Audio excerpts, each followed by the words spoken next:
Hi, I'm Dr. Christopher Sutton, and welcome back to my Introduction to GIS video series.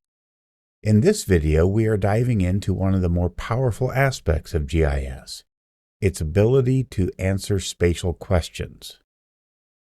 GIS is more than just maps. It is a tool that helps us analyze patterns, relationships, and trends in the world around us.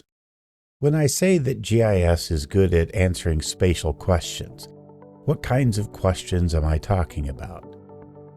They are questions related to location, distributions and patterns, relationships and connections, suitability and optimization, time and change, prediction and simulation, and resource allocation. We will go through these categories one at a time. As we proceed through these spatial questions, I will provide real-world examples of how GIS can be deployed in disciplines such as biology, history, emergency management, and demography. Let's start by looking at questions about location. GIS is used frequently to identify where things are found and determining the geographic context of phenomena. In biology, we might ask, where are the habitats of endangered species located in a specific region? In history, we might ask, where were the key battles of the American Civil War fought, and what are their modern locations?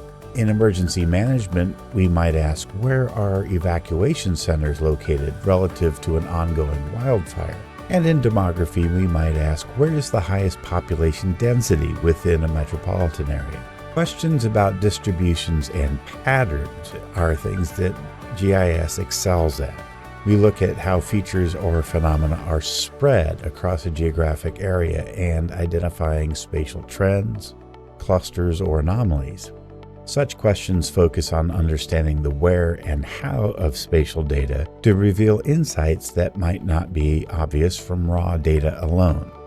For example, a biologist might research how invasive plant species are distributed across a national park. An historian might want to know the spatial patterns of ancient Roman settlement sites across Europe. In emergency management, we might ask, what are the patterns of 911 calls in a city over the past year? And in demography, we might ask, how are age groups distributed within a census tract? There are questions related to relationships and connections. These questions focus on analyzing how different spatial features or phenomena are related to one another and how they interact within a geographic context. Examples of questions about relationships and connections might be, for example, in biology, what is the relationship between soil type and the distribution of a particular tree species? In history, we might ask, how does proximity to trade routes relate to the location of medieval towns? In emergency management, we might ask, are neighborhoods near industrial sites at greater risk during chemical spills? In demography, we might ask, how does proximity to public transportation affect urban population growth?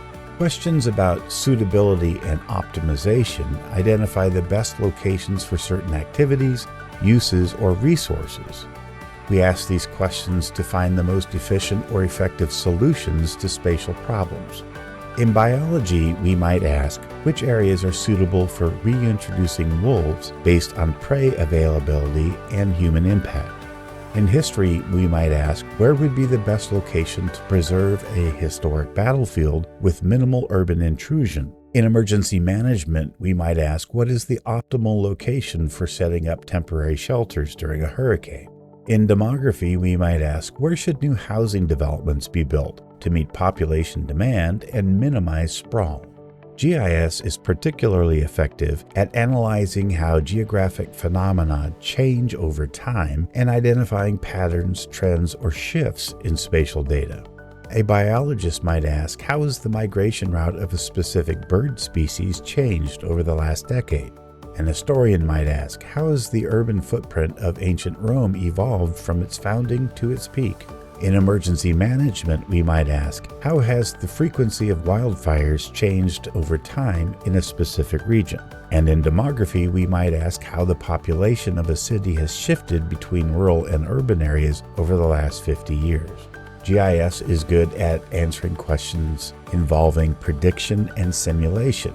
GIS is capable of using spatial data, mathematical models, and analytical tools to forecast future scenarios and simulate potential outcomes. In biology, we might ask what areas are likely to become suitable for a species because of climate change. In history, we might ask how might future urban development impact the preservation of historical sites. In emergency management, we might ask, where are future flood-prone areas based on current urbanization trends? And in demography, we might ask, what will the population distribution look like in 20 years based on current growth rates? Finally, we have questions about resource allocation. GIS has the tools and methods to determine how and where limited resources should be distributed to maximize efficiency, effectiveness, and equity. GIS supports decision-making to prioritize areas of need, optimize delivery, and ensure that resources are used strategically. Examples of these questions might be, in biology, where should conservation resources be allocated to protect the most vulnerable species? In history, we might ask, where should funding sites be directed for preserving archaeological sites? In emergency management, we might ask, which areas should receive the most firefighting resources during a large wildfire? And in demography, we might ask, where should healthcare facilities be expanded to meet needs of growing populations? GIS is the tool that bridges the gap between data and action.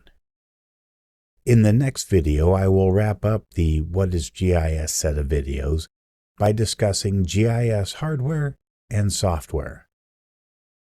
Until then, thank you for watching. I'll see you next time.